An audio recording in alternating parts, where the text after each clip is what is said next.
Ladies and gentlemen, welcome back to Infallible. What episode are we on? I've lost count, I'll be honest. You know what? Season 4, because this is completely different to our normal standard podcast. Normally what we do is we hop on Discord, we use a bot called Craig, which I've had problems with in the past, I'll just leave it at that, and we just hop on. But if you're able to hear from the huge amount of echo in this room, we are in person for this episode, and we are joined with a different guest than we've ever had before. But of course, right now I'm joined by my co-host Sona. Hello. Who I can actually look in the eyes when I say he's an idiot. Like, he's just here in front of me. It's incredible. He's lucky that's been recorded. Yeah. Evidence. And we have the special guest, the man, the myth, the legend, Umair, right here. Hello. The academic. The academic. Aspiring. So, I mean, Umair, you're new to the podcast, so why don't you introduce yourself first of all? I am. Yes, I'm just, we've finished graduating in 2-3 months now. So I think last exam was 2 weeks ago, and I'm in Sona's degree. I'm in Sona's course. I met him during PPE. I think first year actually we met in the, what was it? Politics or Introduction to Political Analysis module. Oh, yes. That's actually where I met you. How do you remember that, man? That's actually where I met you. That was a good module as well. It was a quite entertaining module. He doesn't care about you. He doesn't remember when you met. I know. This is fake friend. Friend. We used to sit at the front row, and like over time, interactions got better and better. And I had no idea they were doing this in the first place. And they gave me a shout, and I had a look at it, and I'm very interested. And now I'm here in person. 100%. Yeah, it's been a long time since we last did an episode. I think we were just too busy. Yeah. What was the last one? It was recent, wasn't it? I think going in the future, that's how it's going to be as well. Like we'll do them in a big gap, but they'll be good when we do them. Like we should be them in person. Should be meaty topics like this. Was it the monarchy? No, it wasn't the monarchy. The monarchy was a long time ago. God save the king, man. Oh yeah. That's no whole other argument, but right. That was a whole other thing. But the biggest issue we've always had with these podcasts is the quality. And I just want to tell the audience that we really tried. Okay, for the past like hour and a bit. I think it's been 2 hours now, hasn't it? We started at 11, right? it started at we've been in this room since 12. Since 12. Yeah, so we spent an hour, and Sona bought the number one worst MacBook that doesn't have a USB-C thing. Nah, don't do that. I'll finish you. It's genuinely so crap. Anyone who's a Mac user can back me up on this. It doesn't have a USB-C port because Apple was so obsessed with, oh my god, we gotta make everything thin. Oh my days, forget functionality. But anyway, and he was missing the dongle as well. So. Yeah, it came with a dongle and he didn't bring that. So now we're using our phones on the table as our recording software. So as you can see, we are very high budget. This is a very professional thing. It's quality. And also we're in a room in SOAS University with no padding whatsoever.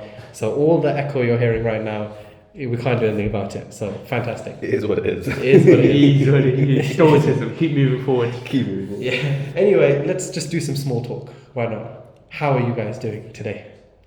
Honestly, it's a pretty good day today. It's nice weather. I'm happy to be down in person, and I'm in a pretty good mood to begin with. So I'm happy to. Is that as bad as it's gone that we have to talk about weather? No, I mean like in London, weather is its own conversation, really. So it does influence greatly how your further discussions will go on that day. If you're really pissed off and you can't think about making any good thoughts and contributing to the podcast. So no, I think I'm ready to go. I'm pretty hyped, to be honest. No, but I'm thinking like freedom. You guys have no more exams, no more coursework. You say that, but coming here, I was actually a bit more nervous than going into my exam. I'm not even gonna lie to you. You're in with the big dogs now. The big leagues. Seriously, I feel it. By big leagues, I mean me.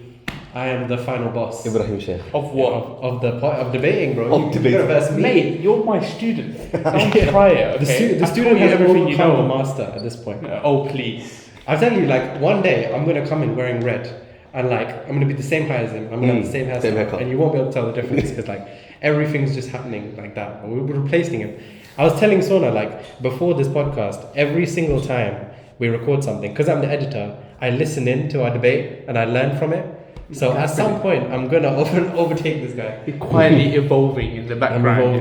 For that, you need to stop evolving, which means that you need to have 1 year of just no development, and then he catches up to you, and you're gonna be the same person. Give you 1 year. 1 year. 1 year. You know what? Yeah, it's been a year of no development in my debating skills, to be honest. Shit! So come on. You might actually be. Yeah. Here we go.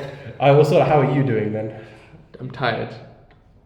See, this is the bundle of joy we've got on this podcast. I'm tired, man. The world is The world. I swear, I need to stop listening to the news. We spent a year. it's pretty- I it's understand pretty what you mean. I understand what you mean. I need to stop. It's bad for your mental health, man. I'm Yeah. not joking. On top of that, you spent an hour figuring out how to change the Mac OS from Mac OS to Windows. That was so That is dumb. such a like war crime to put Windows on Mac. Like, Talking about war crimes, there are Whoa, real whoa, war crimes whoa, happening in the whoa, world right now. okay, well, I can't disagree with that. But There we go. there's another development. We need to do a part 2 to that. Now that you've changed so Israel and much. Palestine. Yeah, we we need to- already did a part 2. That would be a part Okay, 3. Part 3, the Part trilogy. 3, the The trilogy. Okay, part 1 was like My how many character years- arc in I think- there is ridiculous. I think part 1 was like 2021 or something, wasn't it? Yeah. Back then, I didn't know much about the thing. I just kind of talked on emotion. Speaking of people who discuss with emotion, but nowadays I'm very much with a logic on pro-Israel. But we'll get onto that like maybe next time. You shifted to the pure Apollonian hunter from the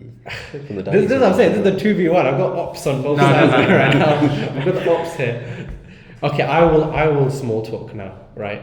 So I agree with Sona. Like I've just not been looking at politics at all. Mm-hmm. And so when we decided to talk about wokeism, I was like, I don't really care.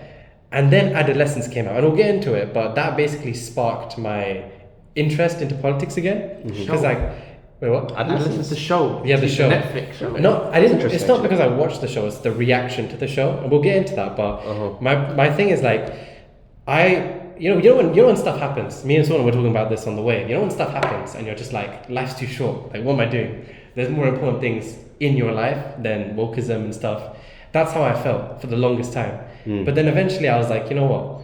Time's passed. In terms of Let getting involved in the debate, or in terms of politics in general. Apologetics is just It's just like such a minefield, and it just it drags you know. down for so long. I think that's kind of the purpose of it. And in general, I feel like apologetics is just a bunch of egocentric people trying to just get their point across as the point.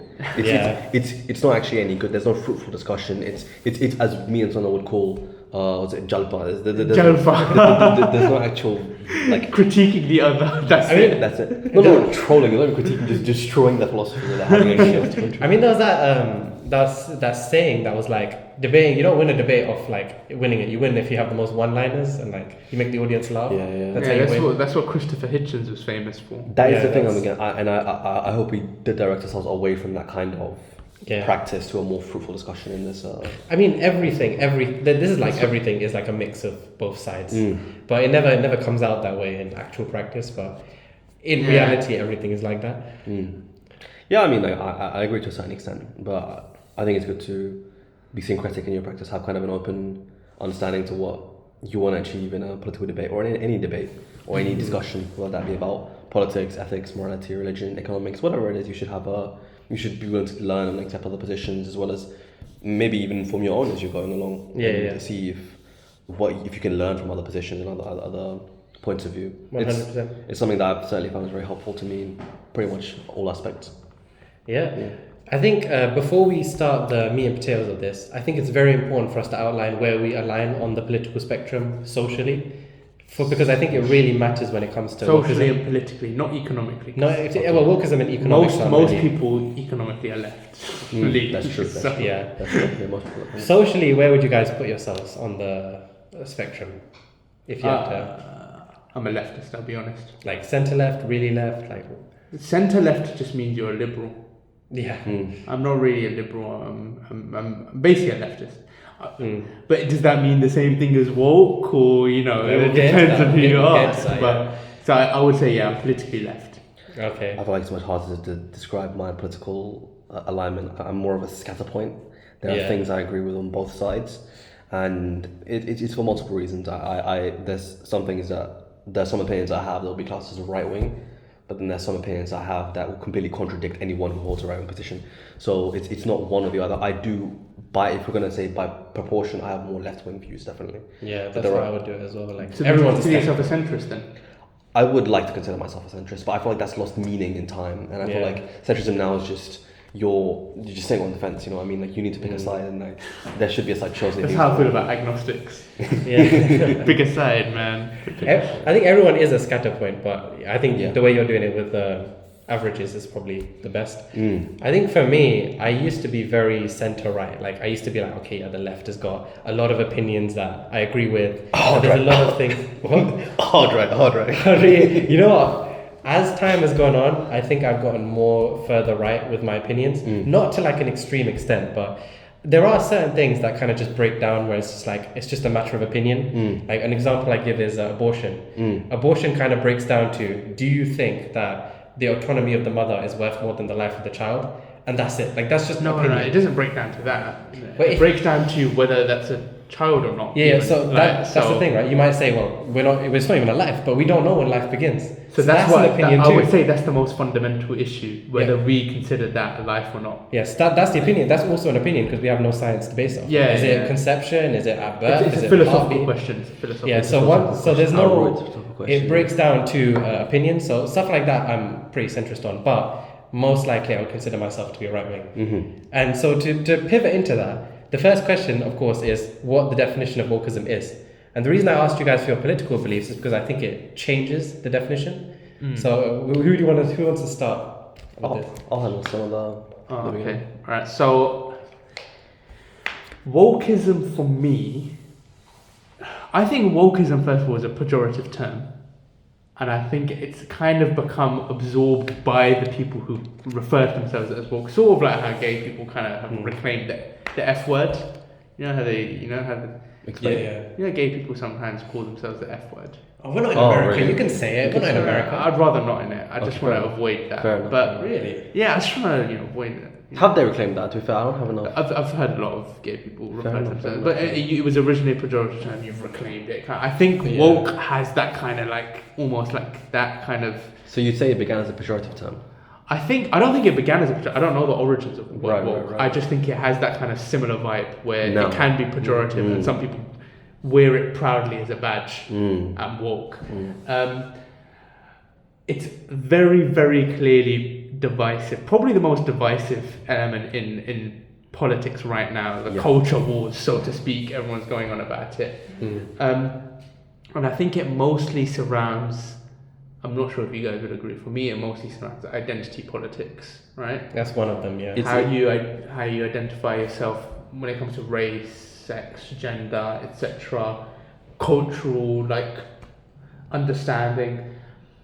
It's a great portion of it, I'd say, Yeah, that's and, one of and them. I think it's mostly associated with right now. It's associated with kind of like a disconnect between the average working class guy or woman and the academics and the elite who just read too deep into certain things. That's the kind of vibe that a lot of people get, and that's why it's, I think, so acutely criticized right now. That you guys are just making it complicated for no reason, and you've made society function worse. Yeah, that's what woke could be for me. Right. Okay. So in terms of my definition of wokeism, I see it actually, it's a hard definition, but I see it as a form of left-wing populism. So Okay. And this began before right-wing populism, in my opinion. Right-wing populism co-opted a lot of strategies from wokeism into what we see political developments happening now. Are you saying it's like reactionary? To wokeism, yes, 100%. But it's always been like that. Of course, right? it's nothing to point out as wrong or whatever. It's an observation, and the way I see wokeism is a evolution of the inherent tensions within classical liberalism that evolved into the modern society. And I think that the very reason it's called wokeism is that a lot of people describe an awakening, like how there's a dichotomy between Buddha. How there's a dichotomy in the current right-wing populism that we study of there's kind of like an elite out there somewhere, a liberal elite, let's say, and they have their own objectives that are against the objectives of the mass populace. So the reason that wokeism, I believe, was originally described as an awakening is because a lot of left-wing institutions, I say left-wing liberal institutions, most universities tend to be liberal institutions in the first place. So a lot of institutions would teach a form of history which was not taught, not just history, and wider politics as well, in a way that wasn't taught at school or earlier stages. And I think that information to those students, and I think it was mainly a student-led movement, wokeism, and initially, I'm not sure, as it developed, it might have progressed into something greater and more political. But initially it was quite student-led, it was quite campus originated, and these students that read this kind of, not alternate, but almost secret, hidden history, felt as if the people who currently are in power in society are descendants of the constructors of the colonial world order. And for that reason, they learned this history and they were awakened by their prior acts, and then it did delve all into this kind of decolonial movement. And I think wokeism had its peak and sharp decline following the BLM protests, and like it was growing in the 2010s, so the Occupy Wall Street movement, especially after the financial crisis. Yeah. And Occupy Wall Street movement. Then you had BLM. That was like I want to get to that Occupy Wall Street one later. That was like the pinnacle, I think, of wokeism. And then I think because of how successful it was, because it was very successful. Like these are very significant feats, like mass protests and riots in the US, and not just in the US, across other parts of the world in terms of race relations, in terms of economic relations, in terms of the Occupy Wall Street movement. Because of its success, the right, or as I see it personally, they decided to co-opt the means of wokeism into an anti-woke movement, which now created a liberal elite, which is separate from themselves as an elite. That's how I view wokeism. And later on, it became co-opted into all these other things. And as you said, it became a pejorative term. But I think nowadays, in the current context, wokeism is by and large a red herring, where people do. Thank you. It is, yes. By and large now, wokeism. I was gonna say that it's a red herring. You're right. Oh my gosh, I can't. I never thought we'd actually fully agree. Originally, like it was all these things, and people wanted social change, which is why I feel like a lot of times wokeism gets conflated with Marxism, because it aims for the same kind of social and political change and economic change in society. Untoppling the system. Untoppling, and the means of which it's done is very Marxist in its nature and description. Perhaps again because of the student-led and university and grassroots movements of its origins. Would you take it back to like the 1970s and like peace, no war, like? Yes. Which is why I said its origins lie. I would take it back even further than that. I think the origin of it goes to back to when the West as a entity, and by that I mean mainly the Anglo-American relation, decided to change its course of development. Instead of being a superior colonial power, they decided for more of an egalitarian approach. That's where I trace it to.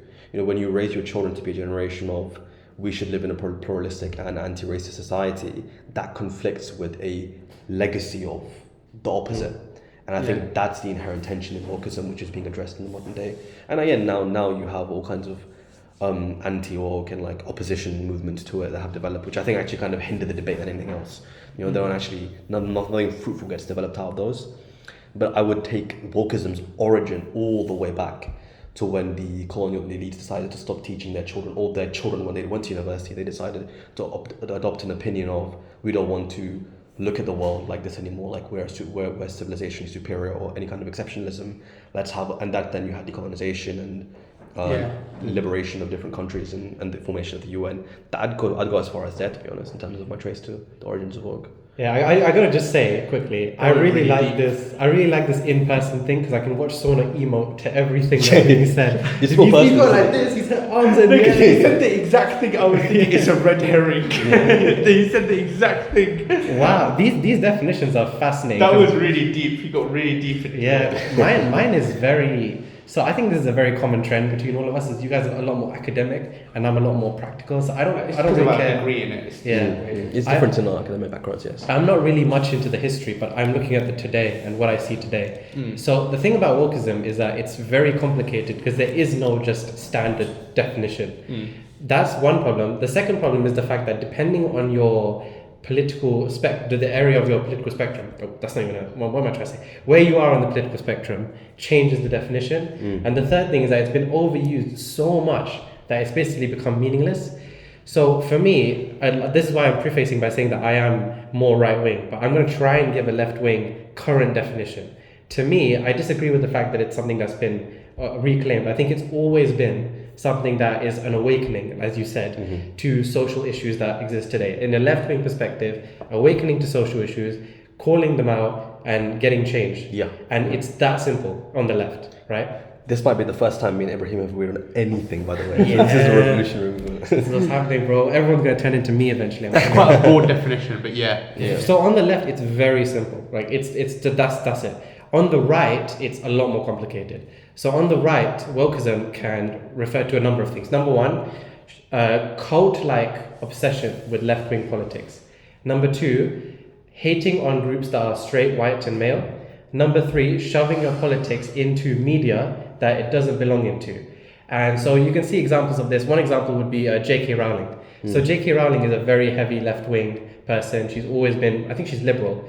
But she said one thing that went against the woke hive mind, which was that she didn't want men in women's bathrooms. And the hysteria was crazy. That is peak wokeism. So that's one example. Another example would be taking the knee in football, changing your logo to the rainbow in Pride Month. None of these things, like taking the knee doesn't end racism. It's just a way to get brownie points. Things like that. I think these are things that we'll discuss more in the cancel culture aspect, especially the thing about J.K. Rowling that you brought up. Yeah, because bring that up later. Because there is a strong tendency within what was defined as, because I think because of its activist roots, it tends to reject things that by and large don't agree with it. And I do disagree with some of your assessments. You know the broad definition you use for wokeism? Yeah, for the left. Would that include things like Marxism then?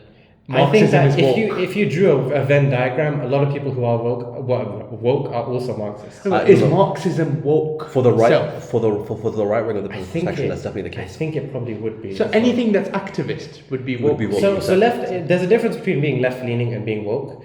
But if you're woke, then you have a cult-like mentality. So you can someone who's woke would say define that, because I feel like he's right in saying it's an activist aspect. So if you a cult-like mentality, hating people or criticizing people who have an opinion different to you, calling them racist, homophobic, every ist and phobe under the sun has been reused. Nowadays it's fascist and Nazi are the common ones. Everything's a Nazi, there is a lot everything's of fascist. right now. All of this stuff. That would be woke. I incidentally I did my thesis on the rise of fascism in Europe and America, and no, it's interesting. It's interesting you bring it up. Yeah. When people say that's woke, that's usually what they mean. When people say that's woke in media, they usually mean shoving politics into. We'll get to woke in media later. Yeah. So that's a broad definition for me that I would give. So you've given two definitions of the left and right. Do you have a personal definition you subscribe to? So I'm right wing, so I would go with the right wing definition. For me, that's what that means. Fair enough. So do you think wokeism is a recent development then? No, I think wokeism has been around for a long time, but so you would it's consider been hijacked by these activists. How far would you trace it? See, that's the thing. I don't know too much about it, but it's the kind of thing where a lot of movements have kind of been hijacked by this group that's gone way too extreme. And you think it was initially a noble cause? Yeah. So the idea of wokeism from the left is perfectly noble. Call out social issues, bring them attention, things like that. That's totally fine. But so I'll give an example of transgenderism, for example, right? Mm-hmm. Transgenderism was 10 years ago. I don't think most people had an issue with it. It was literally just we exist, let us exist, etc. Then it became but actually a man can become a woman. Man is a woman. What's the difference between that? Because transgenderism inherently, from their perspective, a man can become a woman, right? So how is that different from letting them exist? Well, the difference is gender versus sex, right? So they say that a trans man is literally a man. That became the idea. So I think the point is that... You mean in the biological sense? Yeah, so the big line is logic, right? So logic and facts. So a lot of the time with wokeism, facts are actually bad because it hurts your feelings. I know that sounds kind of cringy, but if you think about it, no one sane thinks that a biological man is actually a woman. No, but I think there's some holes in that, and I'd like to begin with quoting Ronald Reagan here, which is who you'll actually insert. Oh, really? Come on, you could do better than that. No, you like this. Reagan, it was Reagan, I believe, that said facts are a stupid thing, and the reason behind that is that the fact of a thing, what actually happened, is only as important as how it's presented. And I think you make a structuralist error in viewing wokeism in the current day as being hijacked by a narrative or a rhetoric that is militant or too cultic in its approach. Because if you were to go back to the 70s, a lot of anti-war protesters in, for example, Vietnam or other movements similar to that kind of what you would describe as wokeism was viewed in a very similar light. That they're going. History always looks back on the left and realizes they were right. They were right. I guess number one, but like the relations that, for example, the government of America at the time in the Vietnam War had with a lot of campus and university students that were protesting against it. It was hard hats riot. So they were students protesting against the Vietnam War and hard hat construction workers. That's what they were called, hard hats, because they wore them. Yeah. They basically started attacking them, and it became like this whole brawl. And it was framed as these uptight, privileged students that come from middle class backgrounds are basically just like trying to oppress the working man. And that's how it would be framed if you watch GB News or something. Today, Exactly. Right? But now we look back on it and we realise you probably would agree, right? That those students were correct to protest against the Vietnam War. Yeah.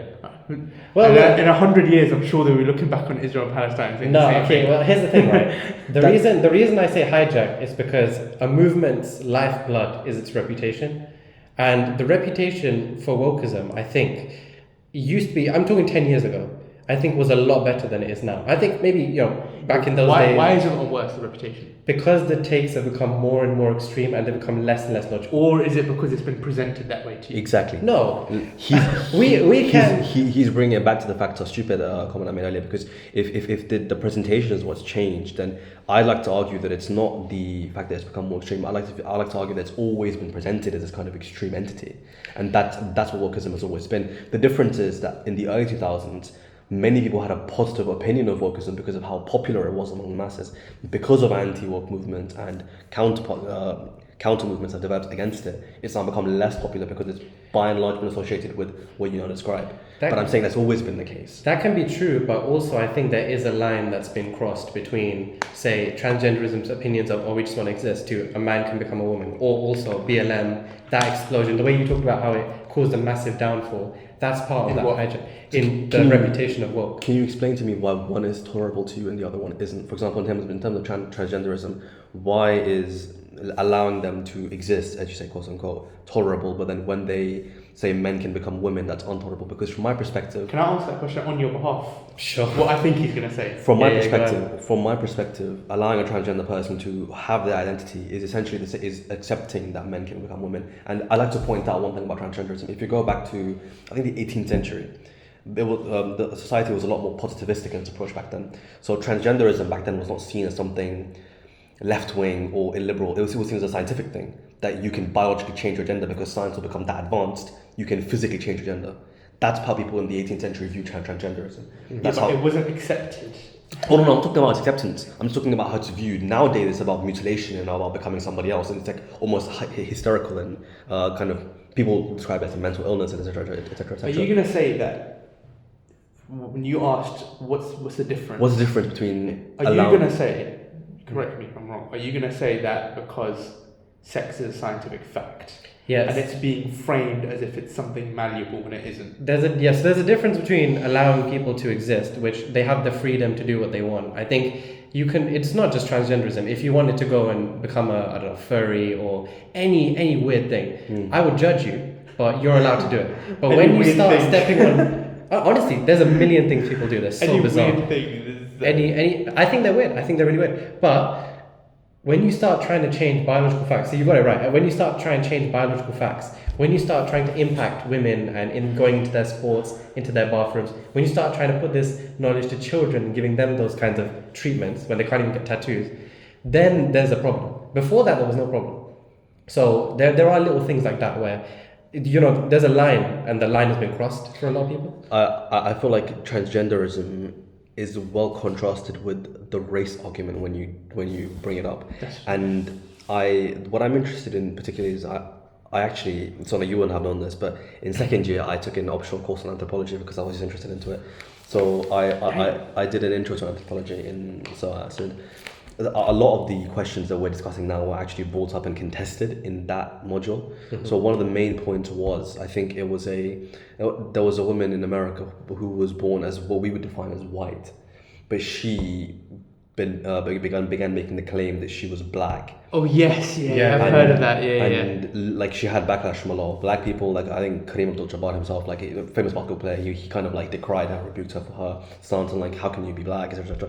But again, I feel like if you go into pre-modern societies, identity of a people is more fluid than we see in the modern day. In the modern day, I feel like identity is far more fixed than it was in the pre-modern society. In the pre-modern society, for example, my wife is Bulgarian. And if she was to marry into my society like 200 years ago, she'd eventually be considered an Indian, right? And in terms of everything, yeah, she might speak a different language, but she'll learn the other language, she'll learn the culture. And if you adopt everything, you're essentially part of the people. And the biological composition that you have doesn't actually matter. And I think that's kind of important when we're considering transgenderism and wokeism. I'm not saying that the biological aspect doesn't matter. Medically, it matters hugely. And it just matters. What really matters is, number one, the medical aspect, and number two, what we mean by transgenderism and how we perceive it. I'd like to bring it back to the fact that now transgenderism is kind of people are crazy and they're just doing things themselves and saying that's something they're not. But back in the day, transgender was a scientific movement. Yeah, I think that race thing kind of proves me correct, because race is a social construct, right? So is gender. Mm-hmm. It's labels put on you by society based on the biological trait of your sex and your skin color. So if you can change your gender and ignore the biological reality of your sex, why can't you change your race and ignore the biological reality of your skin color? With changing so you said Bulgarian and what was it? It's just a pejorative example. That's an ethnicity. That's not really the same thing as learning a culture, but in learning a language. But in the modern day, that'll be defined as a race. If we look at post-positivistic and especially post-racialist scholars, a lot of them would argue that, for example, a European to go into an African culture and say she's African is ludicrous because her ethnicity is constructed by her biology. So she's always going to be a European and not an African. But in pre-modern society, she'd be accepted as an African, despite her skin color. In the same way that, I'm British, but I'm not English. I will never be English, but I am British. That's Anglo-Saxon. Because I'm not Anglo-Saxon. That's a very interesting argument, because I think it was, Constantine Kissin, and it was the former editor of The Spectator who argued against that. He said Sunak would be considered English, and I'd be interested to consider why you wouldn't consider yourself English, because I would, because I think it's a biological reality. So Marcus How Rashford, many children would you need to have? Hold on. So Marcus Rashford, is he English? I don't know. Actually, don't think Marcus Rashford, is he born here or? He's born here. Yeah. Where's his parents from? I don't remember. Well, it doesn't matter. I don't think the so. heritage held so much. I don't think so. So why does he play for England? The thing is, I don't think being English matters. I don't think the ethnicity really matters that much. I think it's more about going to assimilating into the culture is what I'm trying to say. Of course, yeah. Yeah, so just because, say for example, I think the example with Constantine Kissin was Rishi Sunak, right? Yeah. Just because he's not English doesn't make a difference. But the fact is that he's not English. Why is he not English? Biologically. What makes him not English? His genetics, his What area. genetics What make? What in his genetics make him not English? Because you're going to say, what you're going to say is he comes from this and his lineage is from this. How far would your lineage need to go for you to be considered something else? So this is a really complicated thing. You're right. There's a lot of because again, there's no hard and fast rule. Somewhere you have to draw a line. But I think that as we are right now, I am not English. And you can go back and you can make arguments for it, but once again, in a practical sense, it's a pile of sand in that. Again, you have to draw an arbitrary limit somewhere. But that's what I'm saying. So that's it's arbitrary then, isn't it's it? a construct. It has to be. In the same way that if you said that everyone's English, that would be arbitrary too. But then if it's a contrast, if it's a construct that means from a gender perspective, then it shouldn't matter then. If it's from a race perspective. No, but I'm equating them. I'm saying they're not very different in that sense, because each is backed up by some form of biological fact. But he's arguing that race would be an unacceptable thing to change in today's society. It's not based on... I agree with that. It's not based on whether you're English or African. It's based on whether you're black or white. That's what it's based on. Well, exactly, but that itself is just a reflection of your phenotype, right? And phenotype is not something that you can control. That's just something you're born with. And that in itself is just a concentration of a particular type of chemical in your DNA. Okay. That makes you resultantly black or white. So would you be okay with trans race people then? Would I be okay with the person? Yeah, so... My opinions are a bit different. So I think identity is largely self-constructed, but at the same time, I agree to your position of pragmatism. So I do think you need to have a boundary drawn somewhere. You need to accept what that boundary is. I just contest some boundaries in terms of race, but in terms of gender and transgenderism, I have my own views on transgenderism, what it is, and how we should approach it. How do I put this? I agree that there needs to be a line drawn somewhere. I just contest those lines on racial grounds. And in terms of transgender grounds, I do believe that there is a biological sex, male and female. Okay, and attempting to cross over the two, unless it's scientifically possible, is improbable to do. So that's the line that's been crossed. So when I talked about the line, improbable means it's possible still. It's unlikely.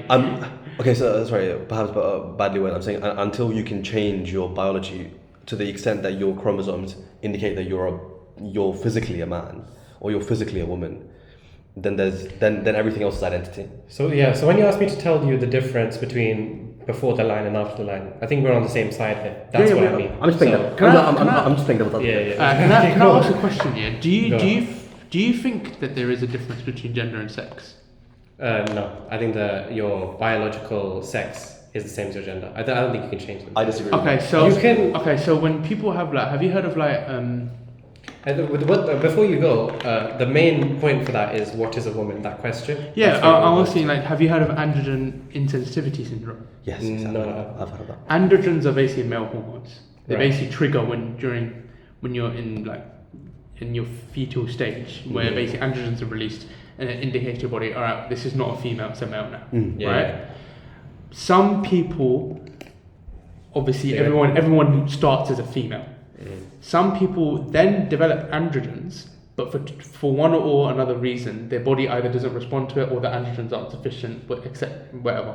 So they come out as a baby looking like a female. They have a vagina and everything, Yeah, so right? they're intersex people basically. Essentially, yeah. But what I'm saying is, and they never find out generally that they're actually a male. And they grow up as a woman, a girl, they grow up believing that, and then they generally find out that they're actually scientifically male when they can't realize they can't have kids, and they've actually just got internal gonads. Yeah, They've literally got testicles on the Yeah, inside. yeah. Are those people women? So for me, the exception to the rule doesn't negate the rule. I'm not That's asking what I about would say. it. Then there is So the a definition still. So yeah, there are certain things where definitions break down. There are certain areas where there are exceptions.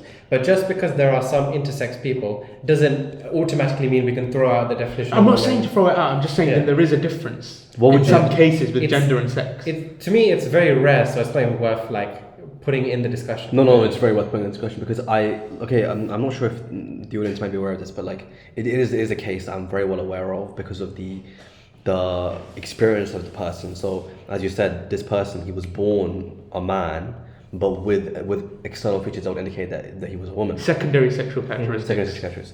And he was raised as a woman, and essentially, this was unfortunately in a rural part of Russia, and because of that, they thought that they became more superstitious about it. They said that your Who's period, exactly, your periods are coming because you're possessed. They sent him to the monastery, and eventually he discovered that he was not a woman, therefore he couldn't have kids, or he was not going to be pubescent in the female sense because he was a man internally, right? So that's why I do think that's a reason as to why there's a difference in gender and sex. But I'd be willing to entertain that even from an identity perspective. From an identity viewpoint, you can say that you can be whoever you want to be as long as you don't cross the bound of the biological medical aspect. The medical aspect is a bit different, and the identity aspect, With the legal aspect. that's again something else. You can have an identity which conflicts with the law. That's definitely possible. I think But just to clarify, by the way, that person would be a woman for you, but Yeah. male. Yeah. But the But thing male, is, right? Male. even in that example, even in that example, there is a biological reality behind that. Yeah, so that person is male, but they are also a woman. So in that case, I don't think it would be too much of an issue. My issue is when they're not intersex and they say they can change anyway. Even in that intersex example, there is at least a biological reality behind it. So the definition still it breaks down, but it still kind of stands. Whereas with trans people, the reason I said it's not part of the discussion is because they're not intersex. They don't have this biological part, this biological exception, this reality. They don't have any of that. But they still say they can change it. In that case, I think no, you can't put that in the conversation at all. That's an identity aspect. Would you be willing to entertain that their identity of being a different gender, as long as they abide by the fact that they're medically or biologically of their birth sex? So say that someone is born a man, is born a male, and his identity becomes later on in life, he begins viewing himself as feminine or female, and he lives his life as a woman, essentially, right? Would you be willing to entertain that person views himself in socially, in intents and purposes as a woman, but accepts medically that he's a male? Would you be okay with that case? I have no issue with people You just described becoming. femboy, basically. I have no issue, I have no issue with people, becoming trans. My issue became when, like, if they accept the biological reality, 100%, like, go do whatever delusion you want to do. But when you start stepping on toes of other people, like women, for example, and you start putting that into the equation, then it becomes a problem. So what you're describing is how transgenderism used to be seen as. right, 10 years ago or so, where it was, hey, I think I'm a woman, I know my biological reality is a man, but I think I'm a woman. I'd like to be treated like a I woman. like to be treated, okay, and some people will say, no, that's weird, I think that's really dumb. But other people will say, fine, whatever, live and let live, right? I think for the large majority of people, they had very pro-trans sentiment, but it's only after the biological reality got trod on, it's only after people started saying, okay, well, men should be allowed in women's sports, then it became an issue.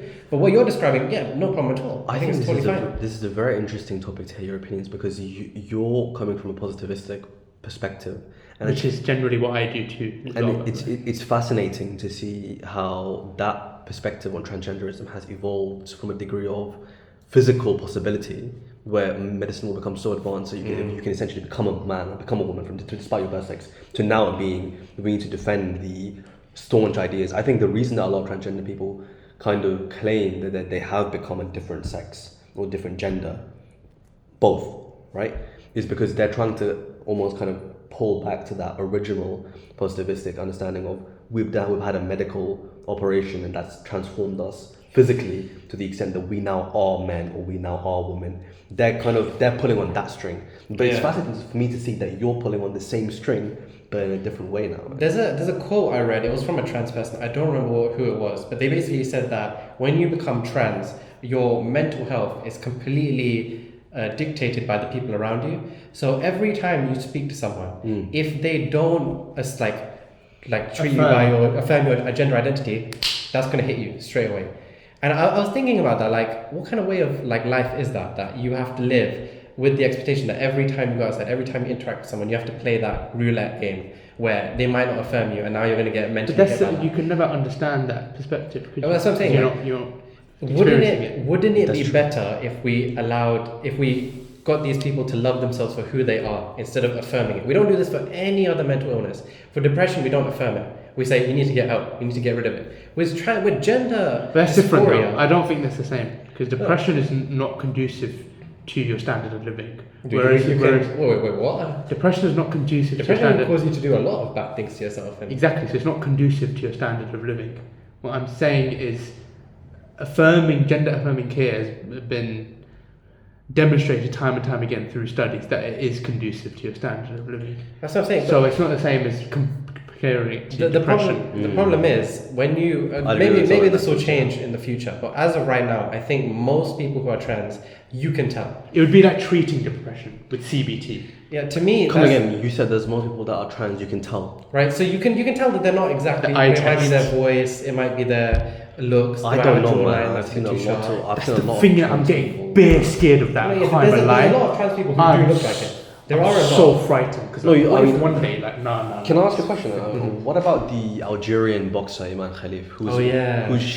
She's born. She's female. She's female. Yeah. But a lot of testosterone. A lot of testosterone, but a lot of people accused her of being trans as well. A lot of right-wing demagogues accuse her of being trans, like kissing, like a lot of, I think Jake Paul as well. Wait. They accuse her of being transgender, but she's actually biologically a woman. Yeah. I'm pretty sure I saw some evidence that she was transgender. I didn't look into this too much. Well, okay. I'm not too sure.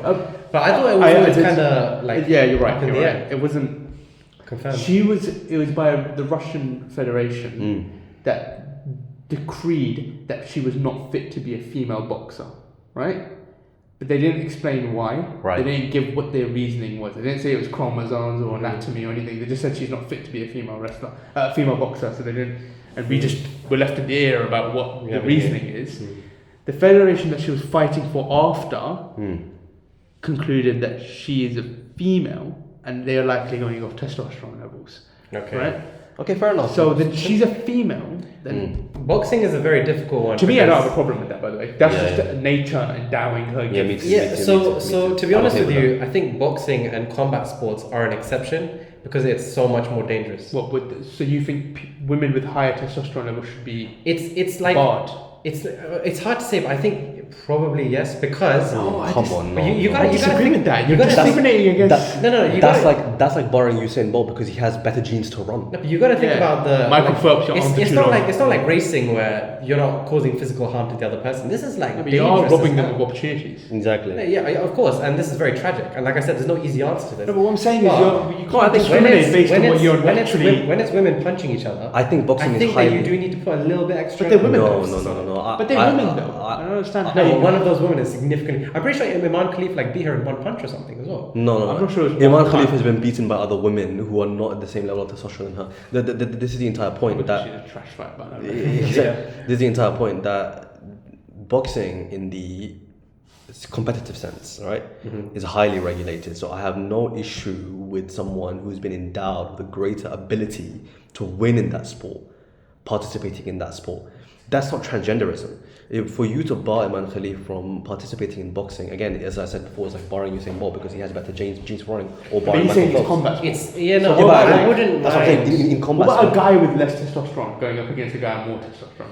Yeah, so Would you again, ban the guy with more testosterone? I think guys are a bit more different than women. Like you can take a bit more. Guys just have that kind of Because we're difference in it, we can biology. take more in it. You got to affirm it. You got to affirm the unfairness. Biologically, I think that guy's probably going to get smoked, but like No, but they I you just can like- take a bit more. I'd just like to point out to the audience that Ibrahim, being a former Muslim, has more ties, I guess, to the identity than me because I'm currently practicing Muslim, and your opinions are far more formed, I think, by the mass position. I'm an ex-Muslim, but there's a lot of beliefs in Islam that I do. You sure you I'm want to like, broadcast that? This is valid. I mean, I I think think we're going to broadcast. We can. I think I've already we can said edit some that things that afterwards. are. We can edit. We can Me edit. being pro-Israeli has already signed my death warrant on that. That's the era we live in, man. Yeah, You gotta that's- be careful. Yeah, I mean, like, I won't get into it, but there's very few things in life I care about. This is one of those that I would lay my life down. But I won't get into. What? This kind of I stuff. thought that Being too. pro-Israeli. I thought that too. No, not being pro-Israeli, but being against Islam. Yeah, don't I care. thought that too. Oh my gosh, you're going through. Oh me. my- You're again, doing again. me. No, I no, thought it's- my mum kept telling me, "Don't talk about it. They'll kill you, bro." I'll be careful. I'll be careful. Obviously, I'm not going to just go out into the middle of like Times Square or not Times Square. What's it called? with a Quran, start Yeah, burning. burn the Quran. There was a guy that got shot for that, isn't there? In Sweden, who burned the Quran, he got shot. Yeah. But yeah, I won't get into it, but that's kind of. Oh, okay, fine. So We can always edit that out. But I mean, if we're to get back to. We kind of went on a tangent. yeah, let's go back to. Okay, can we just quickly summarize our thoughts before we move on? 'Cause Yeah, so we've just made it about transgenderism. we just What was that? we went to transgenderism, which right is now about- it was overall opinions on woke, right? I think it was definition. No, we got past definition. We No, went let's into- talk about whether we think it's a real issue or not wokeism. But first, let's quickly summarize what we think about this transgender thing that you were talking about. So, my personal view is I am always a scientific guy. Umay knows that.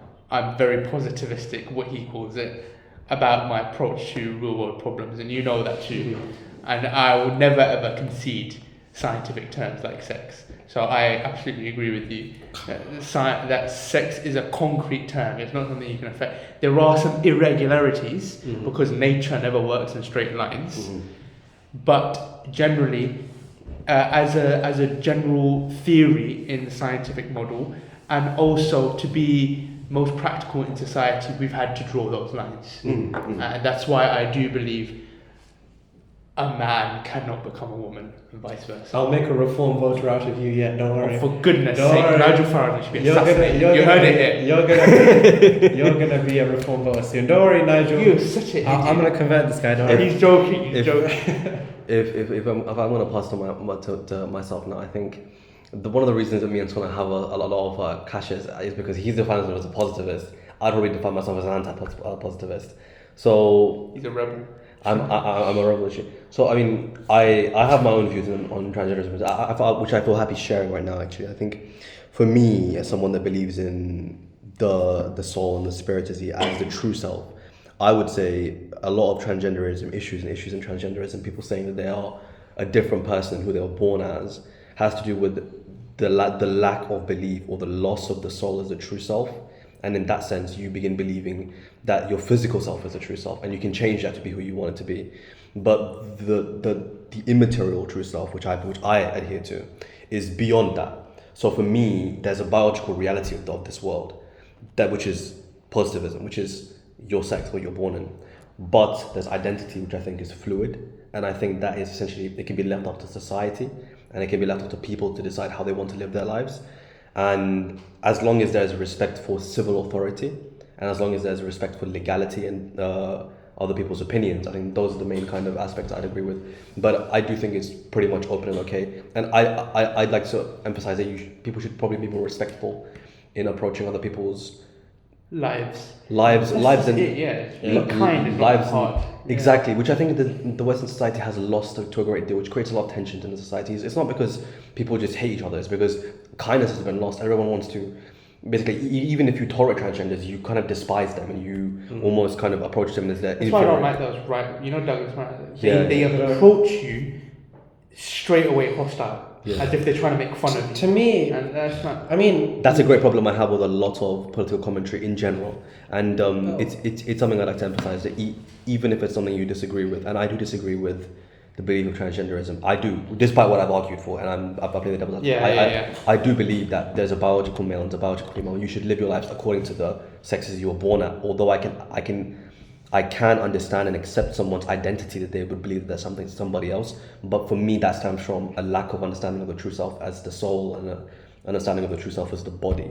That's why you have Yeah. issues in terms of gender dysphoria. And being To me- legitimately kind towards that. Yeah. To not me, yeah. just fake kind. You know how Yeah. Christians say, I still Yeah, love you. Yeah, I still love you. Well, what's that, Jesus what's, loves you. what's that saying? There's no hate like Christian love.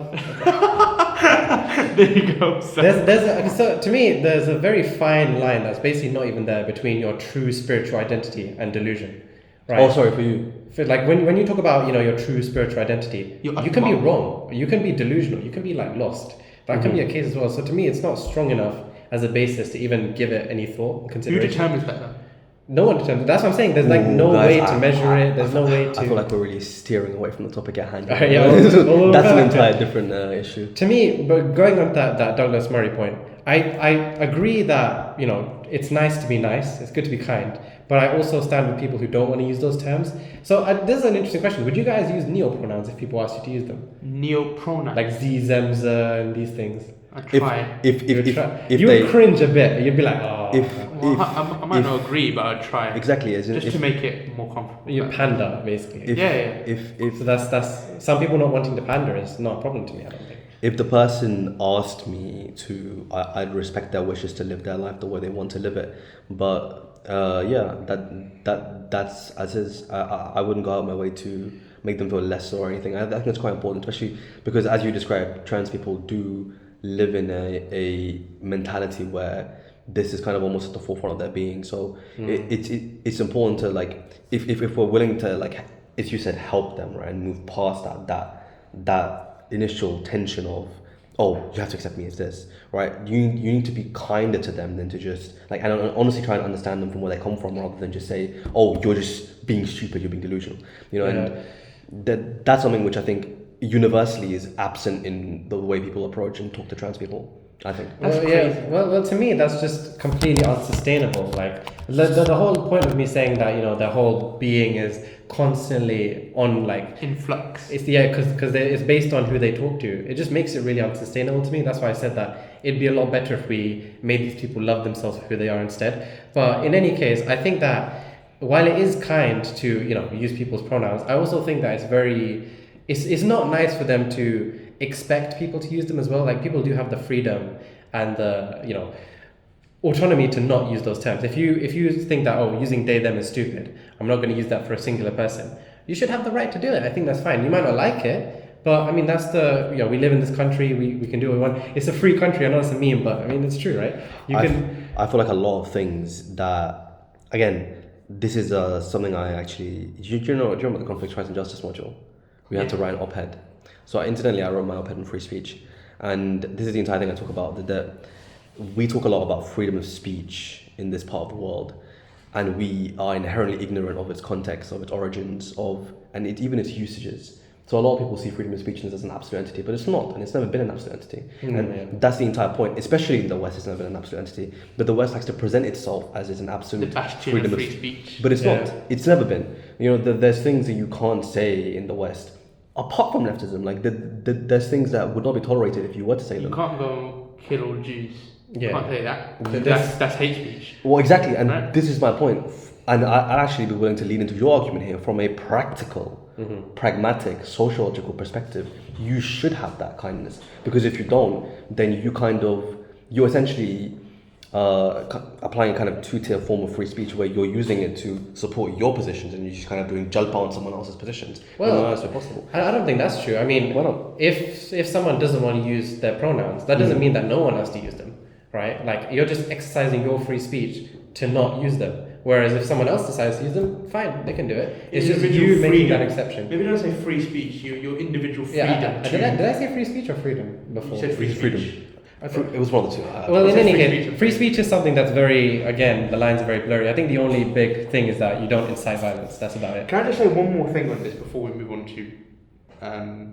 Yeah. What was it? Is it a real issue or not? It's a real issue. Actually, yeah, we'll do overall opinions as well, because Yeah, I think that is. We've done overall opinions. We have Actually, actually. we defined it, and then we kind of just went into transgenderism. Well, we can debate other aspects of it as well. you But know I how think you by said and large- earlier, like hundreds of years ago, identity was much more fluid. Yes, in the pre-modern society, identity is much more fluid. And now it's become More more. fixed. And you think do you think wokeism is an attempt to move back to that?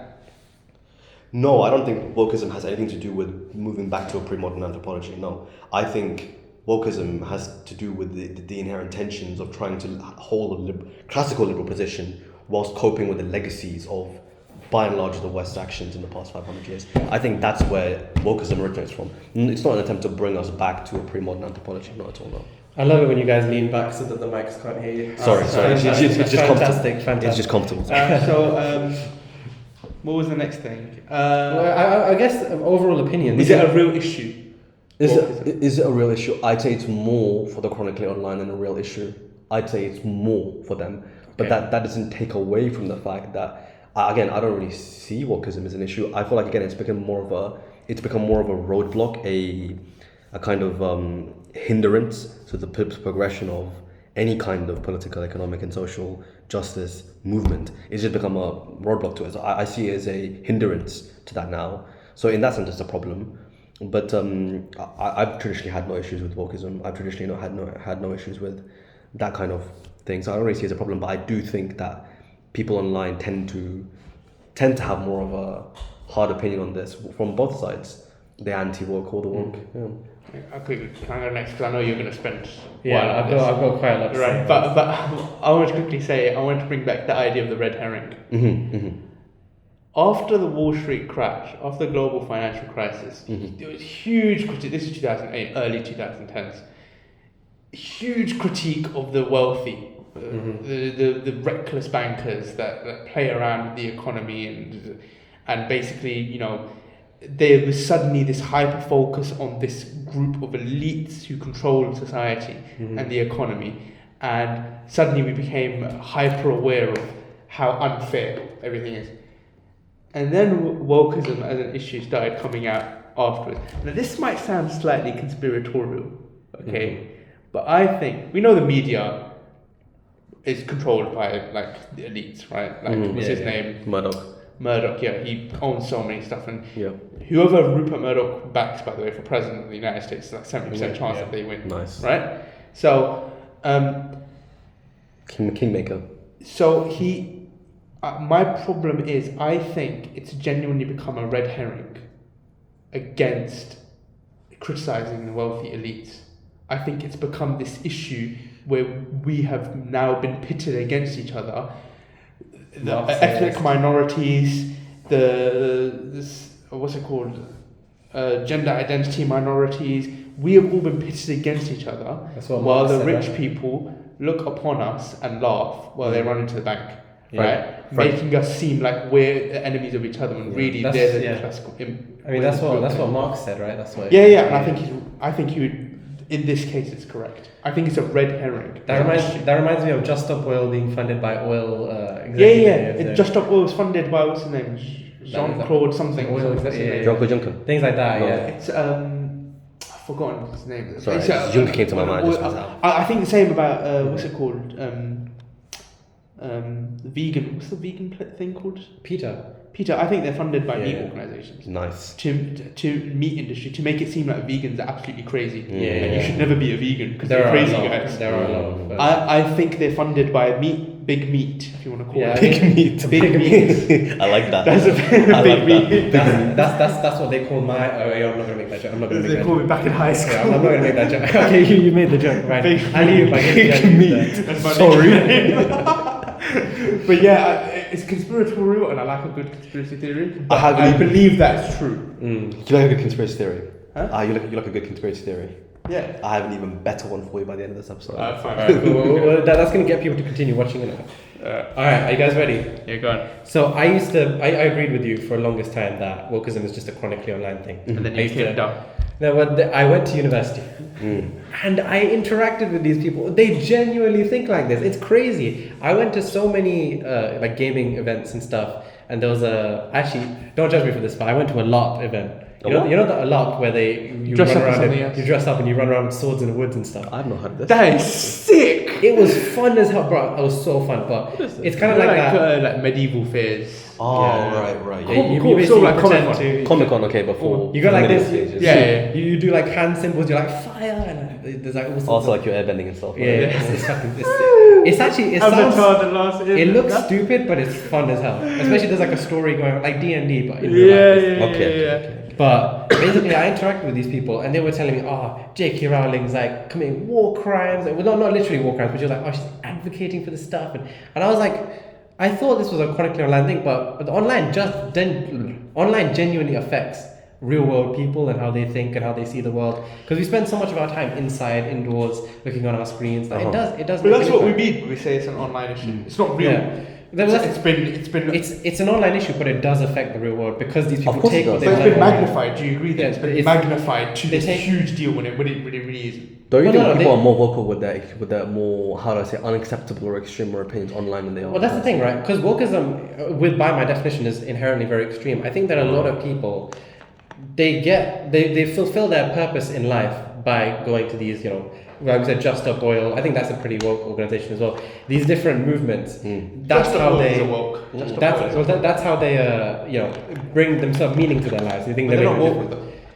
with them. I wouldn't call them woke. Woke is all about like toppling the order by targeting the elites. A lot of Just people. Stop Oil are middle A lot of class peop- white women. Like Yeah, once again, it's if you draw the Venn diagram, I think a lot of people in Just Stop Oil would fall into that woke category. No, as they're well. just they're They'd be quite wealthy socialists. people. They'd be socialists. They're not socialists. They're wealthy people. I think Those that's- guys are wealthy people. They're They just don't have hardcore much to do. environmentalists. They just Yeah, want yeah. to sit down and That's- pretend like they're earning grand. That's how they account for their privilege, innit? That's what they do. But in any case, the other thing that I'd say really that's made quite me. woke, Ibrahim, to say that they're accounting for their privilege, no? Did you not see the air quotation? Oh, sorry, I Did you didn't not see see the the air mistake. quotation? My You have to mistake. emo in real life. You're gonna emo, yeah. Emo. They can't see in the video. Hey, for the people who are watching or listening to this, I just did an air quote, right? Like you guys doing it in front right now. But the other thing that really changed it, and I want to take some time to talk about this, is adolescence, right? Did you guys see adolescence? I watched Adolescence, yes. I have not I seen it. did not. However, Really? yeah, but however, I've seen clips of it. I know I've the got story. time for that. Number one in the, it was something like 4 episodes, isn't it? Ain't It's nobody pretty got short, time it's pretty for short. that. I'm busy Season watching. But the Like point of One it, Punch point Man. is it, the point is not about the show. The point is the reaction to the show. So I personally didn't really care. But then Keir Starmer literally came out and was like, "This is a documentary. We need to show it in schools." And I was like, He called it a He documentary. called it a documentary. Then the creators listen to of the Keir Starmer? show More like a themselves didn't call it a documentary, but he called it a documentary. It's crazy. Yeah, but why listen to Keir Starmer? Yeah. I don't, but he's in a position of power, right? Yeah, but is so he, it makes is a he difference. your representation of what woke is? No, but look, Ooh, he is the prime question. minister, and wokeism is affecting him. So his decision as prime minister is That guy is an impacting. Israeli double agent. I think Keir Starmer is probably one of the most disliked prime ministers What's in the modern. woke? What's woke about that? Can you just explain to me? Like, what's woke about? Wokeism. So remember, part of wokeism would be. What's woke about allowing adolescents to be filmed in schools? I think you described that as well. Well, no, it's not. It's not.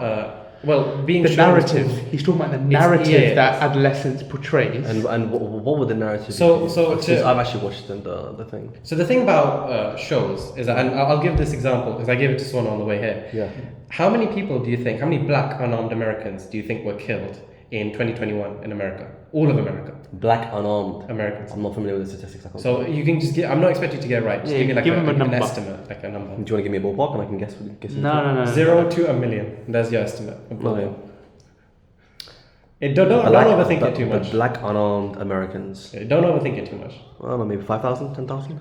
Jesus Okay. Christ! It was 11. 1,000. 11. Or people. 11 people. So the point is that I'm quite happy with my the guess. more there. he said 100. Oh, So really? the more left leaning you were, the more you would exaggerate the numbers.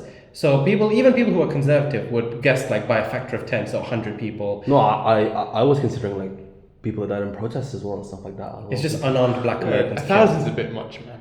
No, because the protest happened in 2020. So I Yeah, thought it but was getting killed. Getting killed is unarmed black Americans. to be fair, it was a while ago. I don't even remember if people died in those protests, like the whole BLM protest that happened. Yeah. I was- Well, the point is that I factored those in as well, which I was like maybe it's quite high in that sense. But yeah. a lot of people got their opinions from the media. They got their opinions from these shows because emotion is a lot more powerful than logic.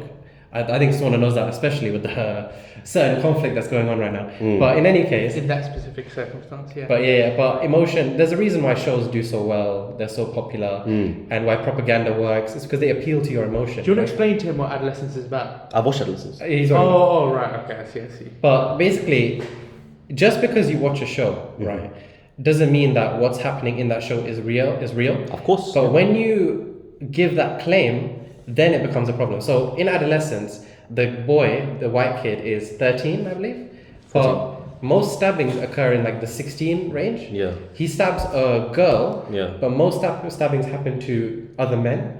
And then he comes from a functional 2-parent family. Nuclear family. I don't know the statistics for Britain, but I know it's like 5 times more likely in America to become violent criminal if you don't have a family. So yeah, I'm sure something like that has happened at some point, but it's not reflective. But when you start putting that, this is a documentary, then it becomes an issue. When you start showing that in schools, that narrative, that's when it becomes a problem. I don't think that's an issue because I'll be honest. I watched Narnia in school, so Narnia was meant to be a representation of philosophy and ethics. So I don't think there's anything wrong. Narnia? Yes, you heard that right. Narnia. The thing is, Isn't right? Aslan meant to be like Jesus? Yes,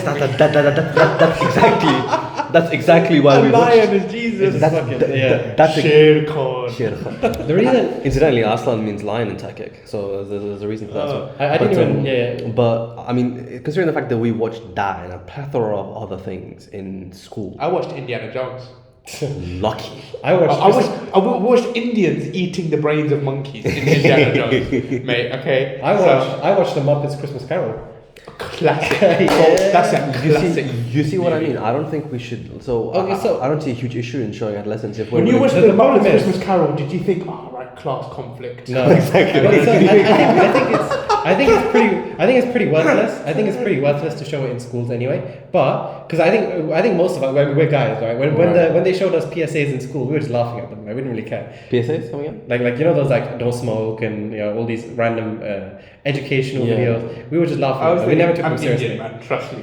Yeah, like I ain't got time to smoke. all this kind of stuff. But the point is that in reality, it's 16-year-olds from broken households stabbing each other. But the show says it's misogyny with a man stabbing a woman because of that. That is something that is a completely different narrative to the actual reality of the situation. So calling a documentary immediately shuts down. You don't think like the rise of Andrew Tate and Blue Pill? That's interesting because I feel like that is such an. I'll be honest with you, Raheem. That's quite an oversimplification of the narrative, and you're kind of blowing out. So no, I'm not saying that there's not cases of misogyny and stabbing, and I'm not saying that. I'm saying that when you look at the overall case, most of the time it is men stabbing other men. Of course, I'm not. Well, So I don't think anyone. You're saying it's overblowing an issue that's not. It's a non-issue. there's a different issue that is actually more important than this one because It's a non-issue. It's not a non-issue, obviously. With No, men you're stabbing saying women. it's overblowing it. That's what you think. I think it is, yeah, and also I think calling a documentary, just like the statistic I told you about how most people thought that it was by a factor of 10. Yeah. By showing the wrong statistic and not making it clear, you're putting a narrative out there that doesn't exist. I wouldn't be surprised if a lot of British people think that loads of girls are being stabbed by loads of men because of Andrew Tate. Interesting you brought that up, by the way, because Andrew Tate and incels hate each other. They are completely different. Andrew Tate has too many women. Incels have none. So it's a completely that's wrong as well. Interestingly, The red pill and the black pill hate each other. That's a whole different thing. I'd like to question that. I mean, this is partly one of the reasons why I'm anti-positivistic, because I think that holding positivism as the ultimate form of knowledge causes issues in this sense. Sociologically and politically, it can cause great problems. And I don't know if you know the former head of the department for politics, School of Politics and so on, Felix Breckenschott, I think. We read some of his papers in the course we did. So his position is similar to mine. He actually agrees with the idea of anti-positivism in a lot of places of analysis like sociology, politics. Positivism doesn't necessarily garner you the best outcome in those aspects, sociology, politics, especially in How those would you aspects. measure a better outcome without positive Do you, results? do you remember the first that the module we actually met in?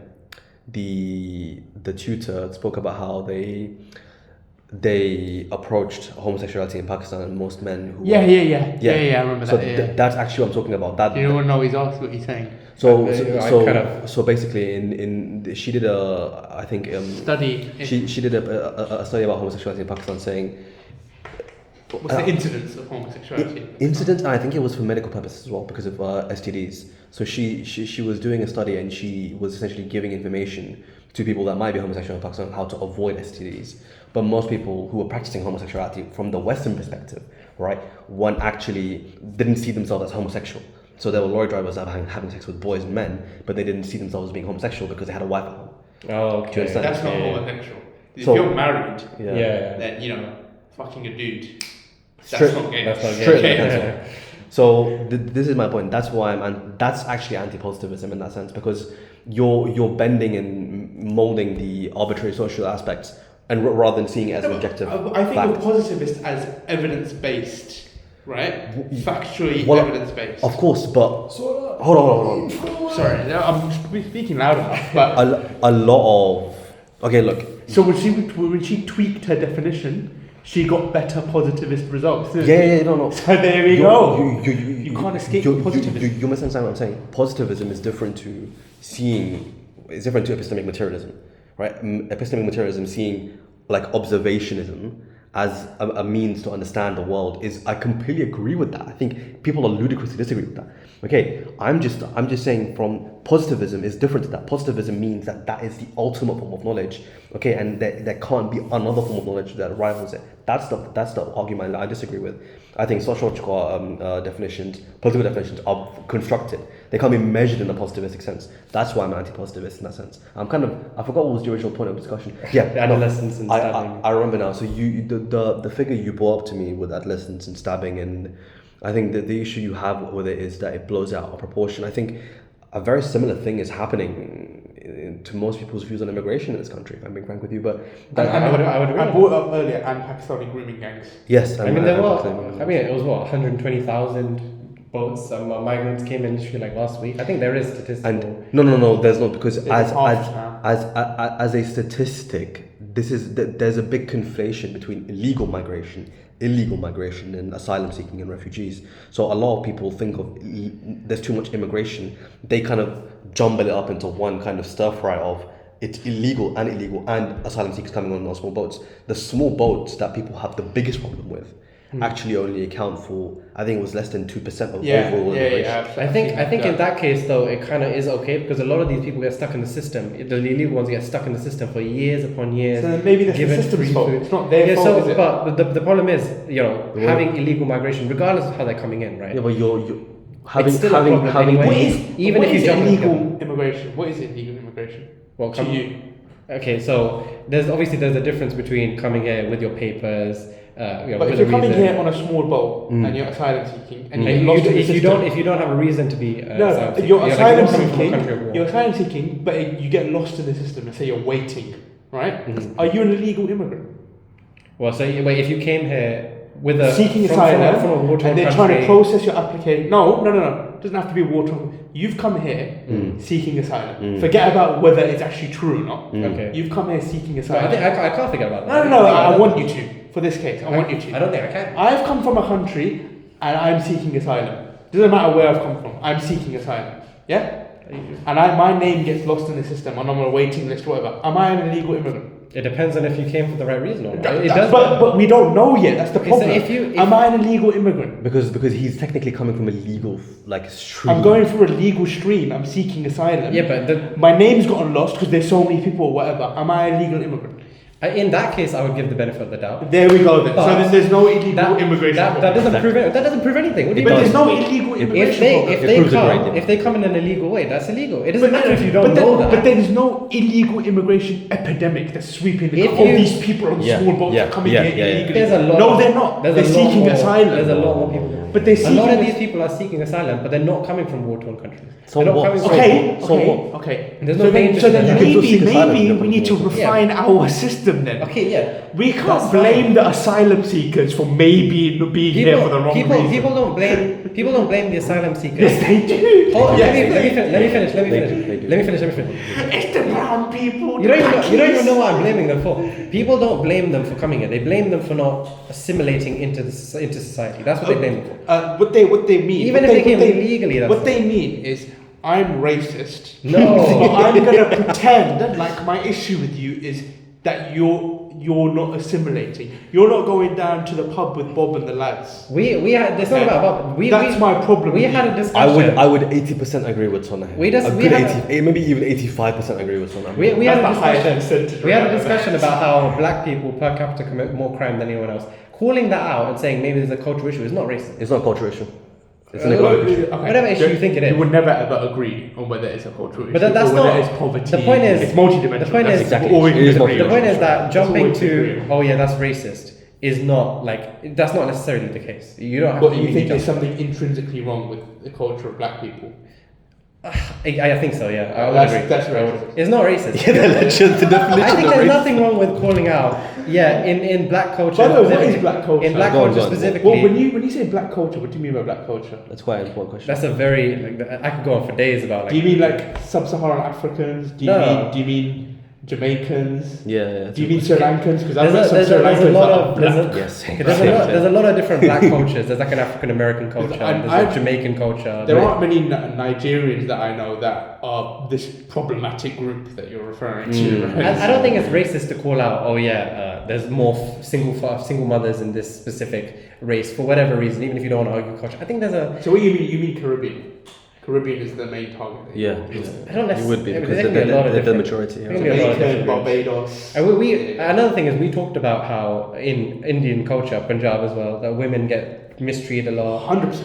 So they come here, and if they continue that idea, then I don't think that's racist to call that out. So is it okay when they're doing it in Punjab? But No, it's not okay anywhere. But if you come here, the culture here, I know it's not necessarily culture, but to assimilate would be to let go of those ideals and treat women with respect, treat them properly. Western ideals, right? You think so? If they don't do that, you think women are treated with respect in this part of the world? they're treated better here than they are in the East. I think- surely we can agree on that. They are treated better in the UK than Punjab, surely. Okay, 100%. Like, come on. There's a bit of a difference. I'm actually not Punjabi.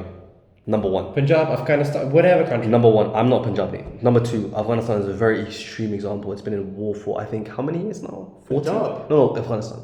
Afghanistan I don't know. has been in war since I think the Soviet invasion. So I'm going to exclude Afghanistan. Soviet invasion. That's like the 80s. Yeah, like they've been in war since then. Like it's not stopped. Like they've been in the state of perpetual conflict since that time, and that's a long time to be in a war with. And we're not talking Mongol invasion. We're talking modern day. Okay, megaton bombs being dropped in your villages. So let's exclude Afghanistan for a moment, and let's go into. I'm actually born in the East.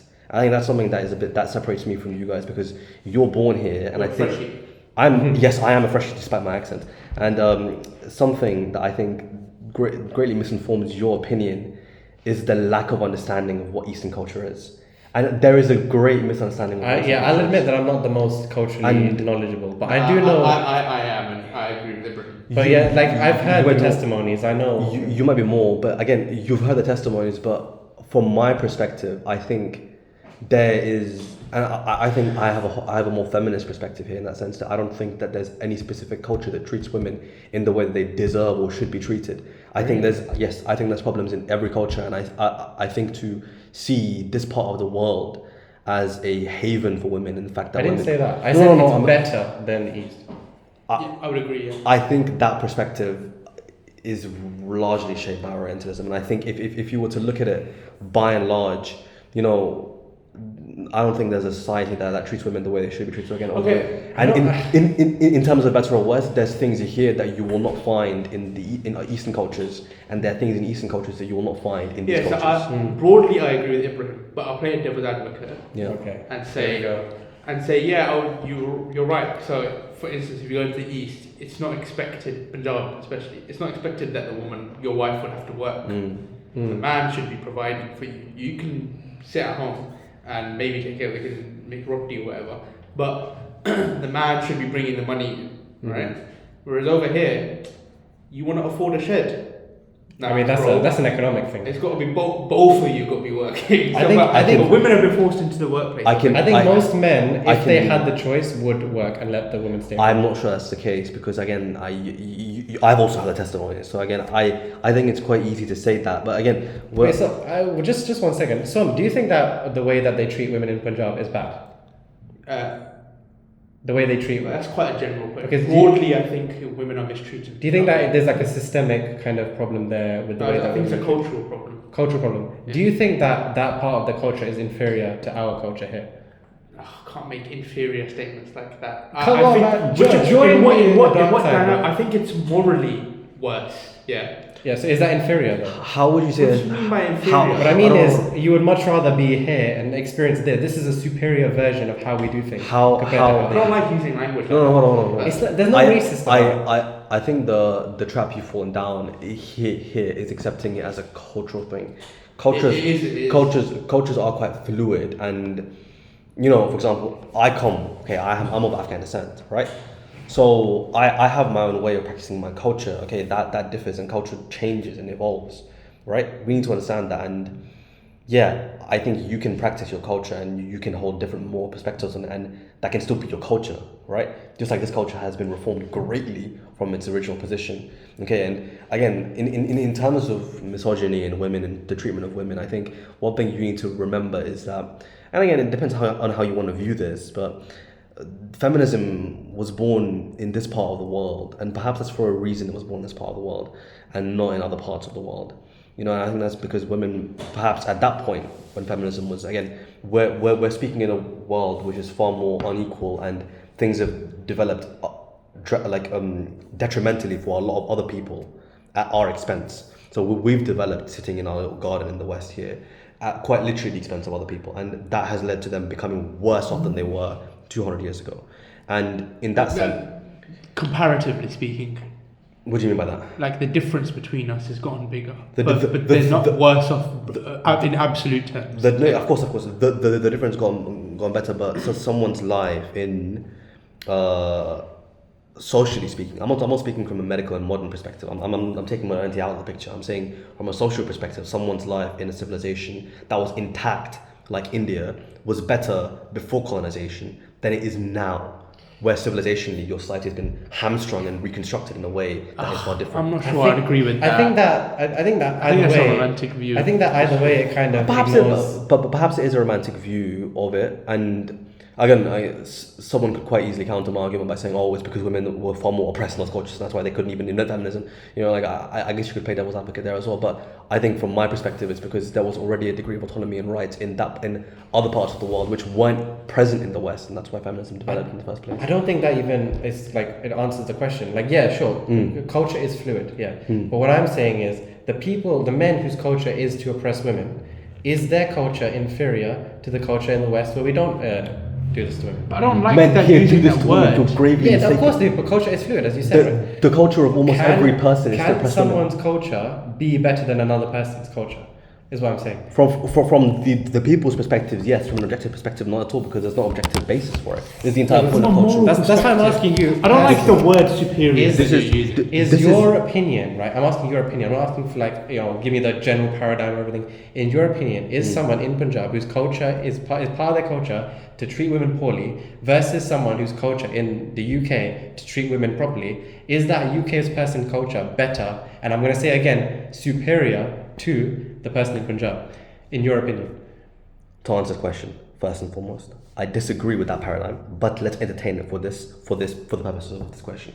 Okay, I personally believe there are certain acts that morally can exist within a society or a culture, whatever you want to call it. Okay, that can be immoral, and I'll view that as a wrong act. Mm-hmm. Okay, but aside from those overarching elements that we've discussed before, which is kind of a wide kind of a square which shouldn't be violated morally and ethically, okay, everything else within that is relative. So would you put them on the same foot then? Me personally, I wouldn't, because again, if you're speaking about a society in which misogyny is rife, again, I believe misogyny is rife in all societies, but let's entertain with the fact that there is a society in which misogyny is rife, and there's a society in which misogyny is less rife. okay, then obviously the latter from an ethical moral perspective, my personal ethical moral perspective, is correct. Is superior. No, is better. Yeah, better, superior, same thing. No, not really superior. Because superiority from a moral sense and ethical sense, but not from any other sense. Yeah, that's what I mean. Everything else is relative. And because you can't just say like it's better here. But you can say there are certain traits I think it's in harder. a culture that make it worse than another. You can't. I think it's harder. In that specific way, maybe. Yeah. No, overall, yeah, I think. No, you can't say overall. No, I think you can. But I think that's my personal perspective. I think it's harder for someone that does not believe in objective morality to be able to come to that conclusion, which is why if you don't, I think it's best to subscribe to cultural relativism. Is it better to be a woman? You're from Delhi. Is it better to be a woman in Delhi or a woman in Punjab? Right. I've been to Punjab. I can tell. Right, so in Delhi, it's more developed. Right. Yeah. You probably have a higher standard of living. Actually, in modern definitions. So would you say the culture? You're also in more Delhi, likely to be raped. Would you say the culture in Delhi is the In different? Punjab, you're more likely to be raped.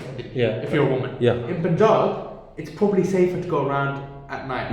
Still isn't safe, but safer to go around at night. At the same time, you're more likely to be domestically abused.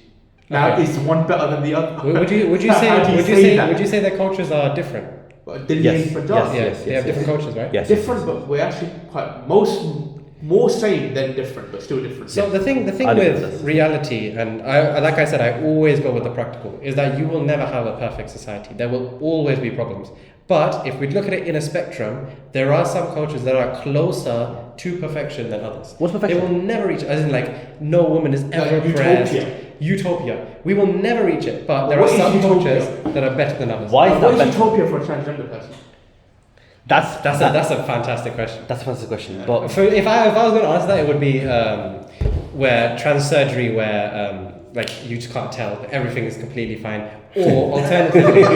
Completely fine. Or alternatively, where instead of being transitioned, they learn to accept themselves for who they are and they recover. That's not a utopia for transgender. That's not a utopia. That's eradicating the idea. Exactly. What says who? It's like saying no one wants to be. No one wants to have gender dysphoria. You would be better off without it. Dysphoria. If you can fix it, what's your opinion on homosexuality? If you can fix it, sure. And all of my criticisms of transgenderism, none of them apply to homosexuality. Why? I have no issue. Why not? Because one's a biological reality and one's not. Like that's the fact. One of them is saying a man can be a woman, and one's saying, "Hey, I just like the other sex." That's in nature that happens. Yeah, but they can argue that sexuality is a biological reality. And what if? Yeah, well, we just had a long conversation about how that's not the case. Oh, no, not really. I mean, an argument can be constructive for that case. I don't believe in that case, but some people do, and they have made arguments for that. I feel like, so you're okay with trans people as long as they stick to themselves and they don't tell the people to like not abide by, but like almost agree with their principles of calling them he, them, or she, like whatever the pronouns are. I'm but okay. for example, if a gay guy hits on you, I don't care. You don't care. Why not? For me, that's the same thing. You know what I mean? Like. Well, I find that quite flattering. There's a difference between a gay guy hitting on you without knowing that you're not gay and a trans person trying to change biological reality. I think I'm okay with trans people existing. They can do whatever they want. It's free to do what they want. What you're asking is the same thing? Was he asking is the same thing? A gay guy hitting on you, okay, and a trans person asking you to like say, "Oh, can you call me he?" That's not the same. Yeah, a gay guy hitting on you would be a misunderstanding. It wouldn't be a gay guy hitting on you would be a misunderstanding, wouldn't it? That's not the same. It'd be the same. Well, yeah, it would be a misunderstanding for you to call a transgender person. So there's no intention. No, it would be the same if the gay guy said, "I know you're not gay, but can you still flirt with me?" Exactly. Sorry. I would have a problem. Then I would have a problem with it. I'm not going to be fruity with you. That wouldn't have anything. Do you know what I mean? But that wouldn't have anything to do with the ideology of gay itself. You know what I mean? Like right. Okay. The ideology of gay. Ideology of homosexuality. The mindset of gay. The ideology of gay. The mindset of gay, bro. Why are you gay? It's not a mindset. You know what?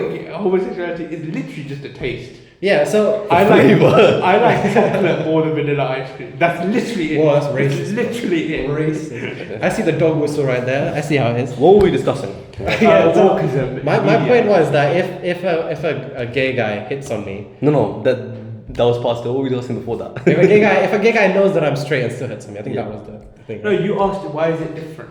Why is it different? The gay guy hitting on you. Yeah, but I'm saying even before that, we were discussing something else. Oh, we should be talking about.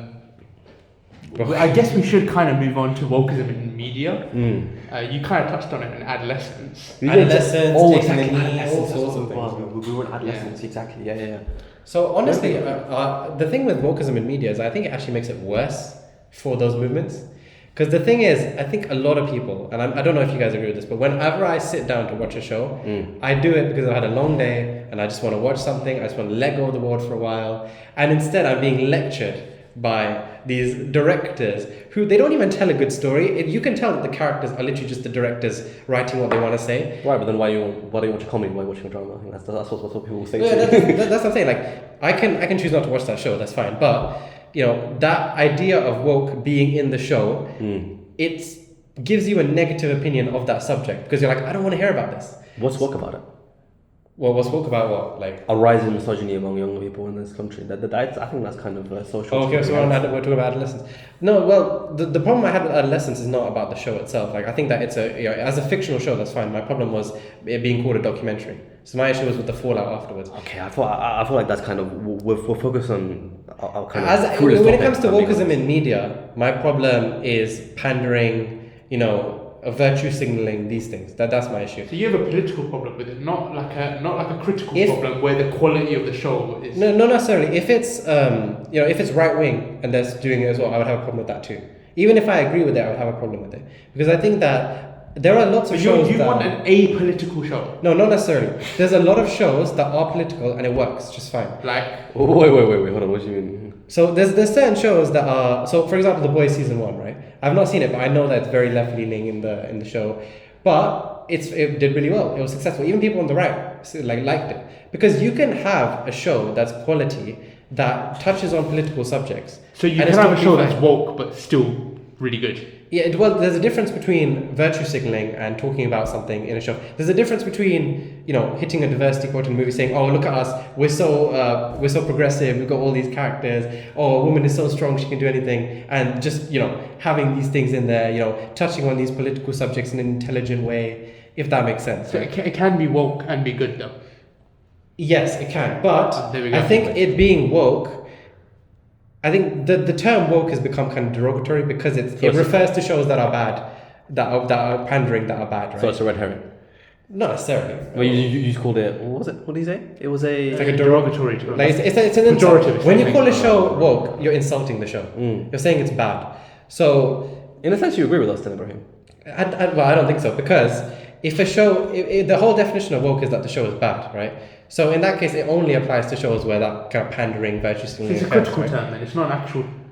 Well, woke, like I said, woke can mean a ton of things, but I think that is one of those things. Wokeism is woke shows are shows like strong female characters where there's a lot of pandering going on. Pandering? What do you mean by that? Look at us. I think these are quite. Look at us. Women can do anything. Like when it comes these to are quite hard. When it comes to abstracts to define in the show. Well, wokeism is pretty abstract in general. Is the original Alien movie woke? I haven't seen it, so I don't know. So what's her name? Ripley. Ellen Ripley. She's the only one that survives. There's nothing wrong with strong female protagonists. There's nothing wrong with strong female protagonists. In a way, you're kind of saying there is. No. The issue is the pandering. The issue is if you're making it too obvious. Well, yeah. Part of that is there's a way of giving political messaging, isn't it? There's a way. So there's characters like who's that guy? Sarah Connor, for example. Terminator. No one has an issue with these characters because they're intelligently written, well-balanced characters. When you have characters where their whole personality is, "Look at me, I'm a woman, I'm so strong, I can do this, I can do that, women can do anything," then it becomes an issue. Don't you think that has more to do with the quality of the writing than actually? Yeah, so that's part of it because a lot of these writers, they're not writing a story, they're doing activism. They don't really care about the show, and you can see that a lot. I think that happened in Doctor Who recently as well. I agree with you. So that's where wokeism is a problem, right? I agree because the second you brought up Doctor Who, I just realised you're right. Yeah. So I think when it comes to this stuff. But just to be clear, before you go on. I have no issue with left-wing politics, right-wing politics being in shows, right. But they need to be done in an intelligent way, and they need to be done in a way that's not pandering, not lecturing. So focus on the story above the politics, essentially. I agree. I agree in terms of the quality aspect, but I think your issue is more with I don't know if you guys agree with me here, but I think in the last 20 years, seen by and large a kind of decline in the quality of media that's produced in the West. That's true. And I don't think that China is outperforming. India is outperforming if you look at the media that they're producing. So that was such a mid movie as well. I don't know why they're going all their panties in a twist over that. Yeah. It was all right. So I think a lot of people's antinomies are more addressed towards a lack of quality than any actual, and they tend to blame wokeism, which is why I say it's a red herring, because you see an issue with it, and at times it's activism, yeah, it's true, but maybe it's just that people have lost that creative flair in this part of the world, and I feel like that does, for me, it's a great I tragedy. Yeah. So there's a difference between a show being bad because the writing sucks, and a show being bad because they focus too much on politics and virtue signaling. Those are two different things. I agree. Media has become really bad now. I think it's hard to separate. I He's think arguing that the reason for the decline in quality matters. If the reason for the decline in quality is because you're just really bad at writing, that's not woke. That's not just woke. shit. But if it's bad because you've tried to force a narrative into the story and it's kind of collapsed the flair of it, I agree. Then I understand it, and I agree with the principle. But I'm skeptical to what degree that's the case. There is one other thing I want to talk about. I can agree that it happens. I'm not saying it doesn't happen. I'm skeptical to what degree that's by and large the reason for the decline of quality in the Western production, and then just a lack of creativity. A lot of shows do it on purpose. So a big example of that was Snow White, right? So Snow White, one of the biggest things about Snow White is her skin is as white as snow. It's literally the whole point of the show. And they cast Rachel Zegler in the show, and she's brown. No, she's not white. She's like brown. And so the fact that they cast a wrong character, that's a problem. But they led with it. The media what was been all about, racist people are attacking our show. The movie did really bad. Wait, what? I don't understand what would have been white. I think Snow White white skin. What would have been white? Isn't Snow White more about the story than the actual identity of the person? Well, no, she's described as skin as white as snow. That's part of her identity because it's supposed to represent. This is going to sound racist, but it's supposed to represent purity and. I get you, but for example, there are some stories that are more identitarian. For example, there's a lot of story. Fiddler on the Roof is very highly ingrained into Jewish identity, right? But Snow White's story, as a whole, doesn't have much to do with her identity. It's funny. Funny you bring that up because the story, Rachel Zegler went on a ton of interviews and she was like, she's not going to be saved by the prince. She's going to be her own person. It's not about who's the fairest of them all in terms of looks. It's about who's the most just and all this kind of stuff. Well, you can have rewritings of stories. That's fine. No, I do. If you're appropriating an existing story, at that point, make your own show. To just basically capitalize on people's nostalgia. The thing is, you're really just trying to tell you the thing is something different. Yeah, but you're retelling a story. That's fine. You're not retelling a story. You're telling a different story, and you're masking a very popular label onto it. Yeah, it's kind of like Velma. You know Velma. Velma is an example with that Indian American Minnie Kaling, right? Yeah, she just wanted to show off how amazing she is. Yeah, and she used a very popular character. Yeah. That had nothing to do with the show. You didn't need to do that. Yeah. So you just did it to get more eyes. But the main point. So you're capitalizing it essentially. You're capitalizing on. You're exploiting is probably a better term. You're exploiting a very popular label and you're degrading it, because I would argue you're degrading it, to tell your own story, which has nothing to do with the story. Again, I question the degree that's the case, because, for example, something like Snow White, if you're just restructuring the story slightly, to me that's a retelling. For you to change the essence of the story and to make it a completely new thing, you need to from the essence of the story, that Snow White is pure and that she finds true love by being sexually assaulted in her sleep. Right? Yeah, unfortunately. That's not how the new story goes. Okay. So it's not that's the essence of Snow White. You know what? I mean, if you would ask us the essence of Snow White, that's fine. I mean, people could disagree with that. So all of these things are valid criticisms, right? Yeah, well, what is? Could you have had an albino African play Snow White? Sure. I don't really care. You don't think the Matt Walshes and the Ben Shapiros would have gone screaming over it? I honestly think that I honestly think that a lot of people the right's reaction is because the left reacted first. That's why the right is called reactionary, by the way. That's why the right is called reactionary. I agree with I disagree with them reacting, but there's a meme that redheads get replaced by black people all the time in every show. That's just a meme now because it happens so frequently. But the main point of this isn't about the story somehow, even though those are problems. The main point is that the media ran with it and they were like, oh my god, the reason this movie did poorly is not because we wrote a bad story, it's because racist bigots attacked our movie. This is why. It's not because people are criticizing our writing because they think that it's really terrible and that we're butchering the franchise. It's because they're racist. Well, you know why they said that? Do you know why they said it? Because they want your attention away from Israel.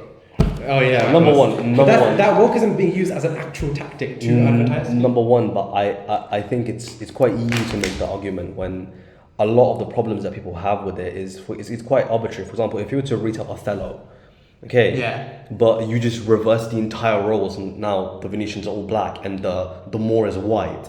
The essence of the story is still preserved. You're just changing the roles of the race. Yeah. No, that would not fly. You know that wouldn't fly. No, I know it wouldn't fly because of how sensitive society is, but I'm saying I would have no problem with that. Just as I have no problem with the Snow White retelling. The whole I would point have a of problem- the whole point of Othello by Shakespeare. You know Yeah. Othello. Oh, yeah, I've never read it, but I know. Is that he's a Moor? He's an exotic man coming to A bit more than that. He's again reaching back to the centuries old trope. He's not only an exotic man. He's a jealous and he's a violent man. Which I think in the end he ends up killing himself. The man who his wife is speaking to and his wife, and then basically that's how the play ends. He kills everyone, including himself. Yeah. So much ado about nothing. I remember that one. I wouldn't have a problem with Othello if the entire cast is just racially mixed, as long as the essence of the story is still the same. And again, Othello does have issues with it in terms of Orientalism, but it's still a story. The exception was the reason that I had an issue with Snow White is because her whole character is skin as white as snow. That's part of her character. So what about Snape being black and then your Harry Potter story? What do you think about that? I personally don't care. The thing is, I don't really care about race swapping. Exactly. But I do care because I have to care because the left has made an issue as well. If that makes sense. If everyone was just like whatever, as long as it like the race doesn't matter, it's whatever, I'd be fine with it. But a lot of the time, you do have cases where whitewashing is the term that's used. Where if it's the other way around and a white person is playing a role for a minority, then it is an issue. And so because of that, I think when it happens the other way, I think. Could you give me an example of that? When a white person plays a minority?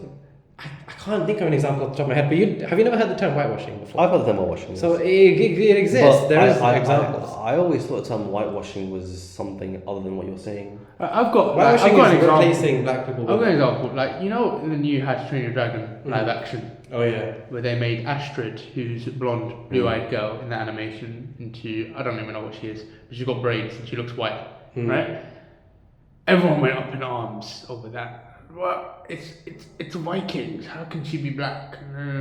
But no one went up in arms at the fact that the Viking chief leader is Scottish Yeah. and has a Scottish accent, right? Yeah. And do you know why? Do you know why? Why? Because he's white. That's why. That's what I'm saying. Right? Like, So when people argue about this stuff, what they really care about is what your skin color looks like. Yeah. Do you agree? yes, that's the thing. Right. Neither of those That's characters. it. It's It doesn't that matter where you're important. from. Yeah. It matters what skin color you have. Well, that's one of the biggest issues with wokeism. But then I could argue another thing. In One Piece, about yeah. live action One Piece, the second season, one of the islands they go to is called Alabasta or Arabasta, Oh, yeah. and it's meant to be Saudi Arabia essentially in the show. So they're meant to be Arabs.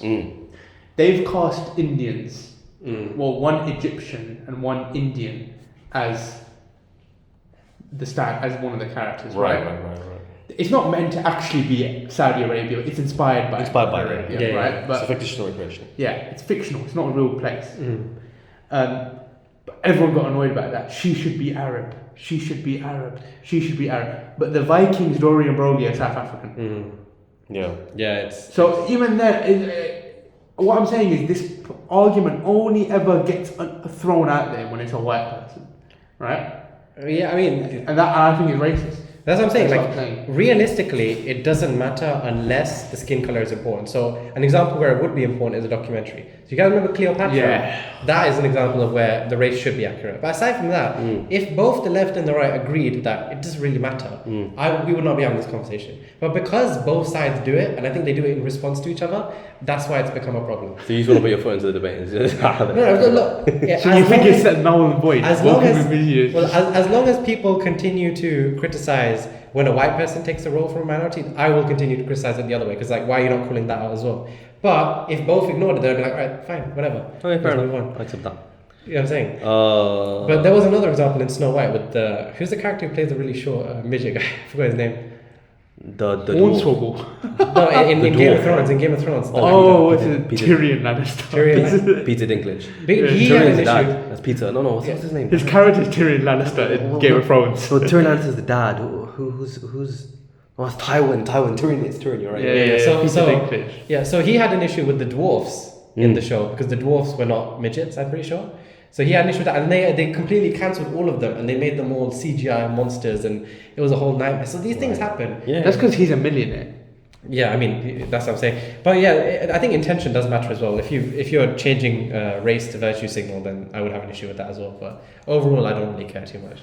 Fine. Yeah, I think personally, I think people have made this way too big of an issue than it actually is. This is a chronically online part of wokeism. This is a chronically online part of wokeism, and like if you know Reddit.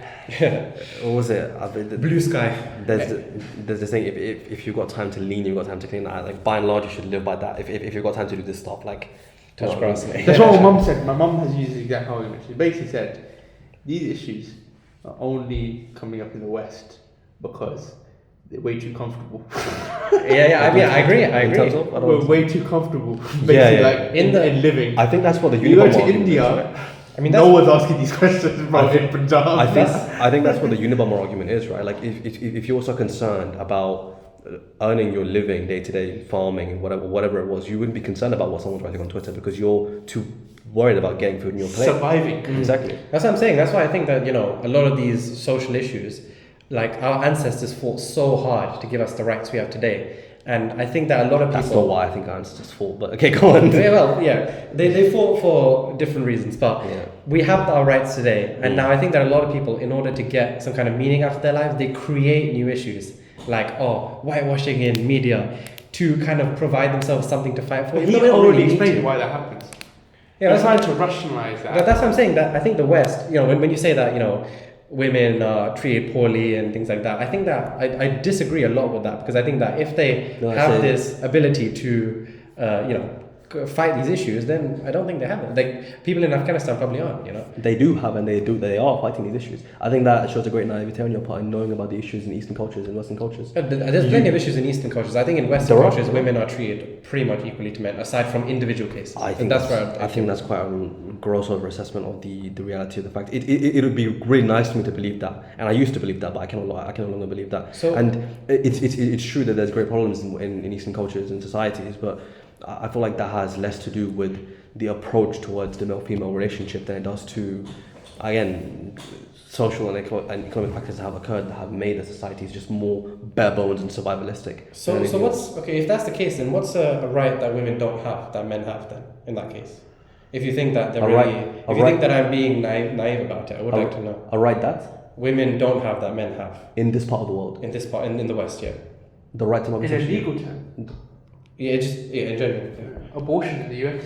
Abortion in the US. I mean, I think from a social perspective, the right to not be sexually assaulted, the right to not have domestic abuse, the right to equality in a relationship. A lot of those things are lacking in women. But men are assaulted more, or physically. Yeah, they are. Yeah. So could you say that they also aren't treated properly? That within a relationship, they're assaulted more by the woman. Within a relationship, and also knife crime, these kind of domestic. I'm talking about gender crime. Women attack men more than men attack women. Yeah. In terms of what exactly? Just physical abuse, yeah. But the reason why it's not as big of an issue is because when men do it, it's much more severe. I think it depends what you consider that as well. Like if a woman pushes you, I'm married. Okay, like my wife's got angry at me, she's pushed me, she's done stuff. But I wouldn't count that as abuse. Of course you wouldn't, because you're a man. No, but I think a lot of measurements of that have been accepted as abuse because it's trying to equalize. I don't. What I'm saying is, women are more likely in a domestic relation to physically put their hands. Yeah. I agree with that, right. But I don't equate the two. I think. Yeah, the reason why you don't equate the two is because you're much less likely to be in danger. No, because I believe in equivalence of the sexes, not outright equality. I think that's madness. To believe in outright equality that a man can behave the same way as a woman is insane. Yeah, I believe in equivalence, which is why I think that is equity. Right? Equivalence, equity. I agree, and I think that women have their own issues and men have their own issues, and I think it does lead to equivalence. Obviously, it's not perfect, but I think to say that women have extreme suffering, I don't know, you didn't exactly say that, but not extreme suffering, but women suffer here in a different degree that women might not suffer in a different part of the world. Is what I'm saying.